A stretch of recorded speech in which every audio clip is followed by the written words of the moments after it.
Good morning, viewer. Biendas here. Here's some breaking news from India.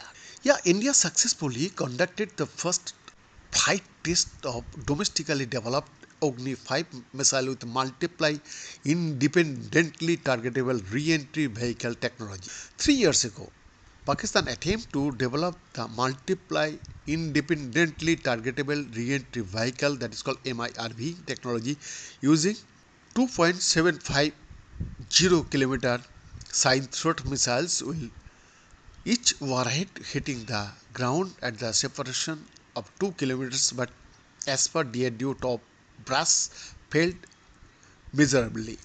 On Monday evening, India test fired Agni 5 missile with 3 MIRVs over a distance of over 3000 km, though the range of the missile is 5000 km.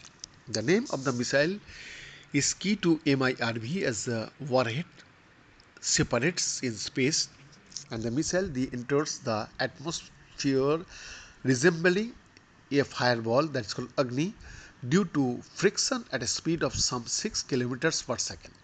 Each warhead comes down at different speeds and hits the ground with some 200 kilometers separating the point of impact.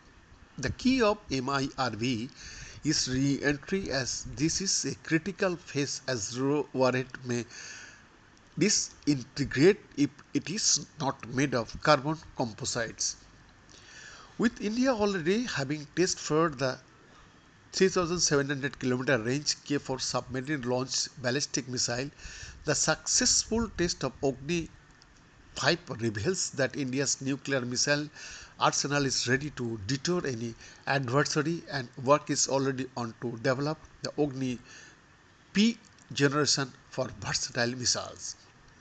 Pakistan and its big brother China will use the Agni 5 test to ensure that Islamabad does not sign the Fissile Marshall Cutoff Treaty, that is called FMCT, setting asymmetric conventional force levels with India.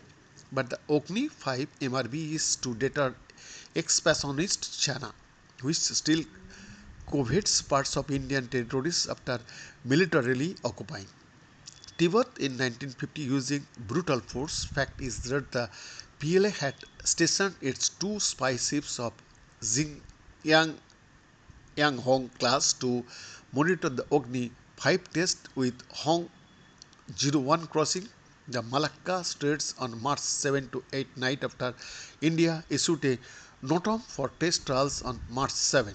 The Hong 01 is currently stationed 500 km west of Vizag, while sister ship Hong 03 is outside Maldivian EEZ to monitor the impact of the tested Indian missile in the South Indian Ocean.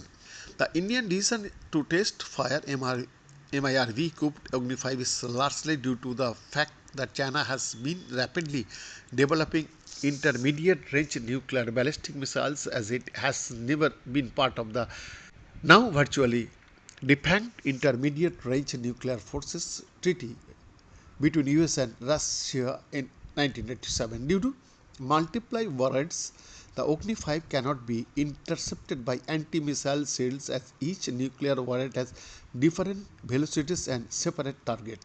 Even though India has issued NOTAMs for March 15-16, authoritative sources say that no more test firings are planned, as the objective has been achieved and project handlers have returned to headquarters. The project directors will now examine the trajectory and other variables of the missile as recorded by Indian ballistic missile trackers INS Dhruv to make an operational changes if required. Mission Dibastro is a success.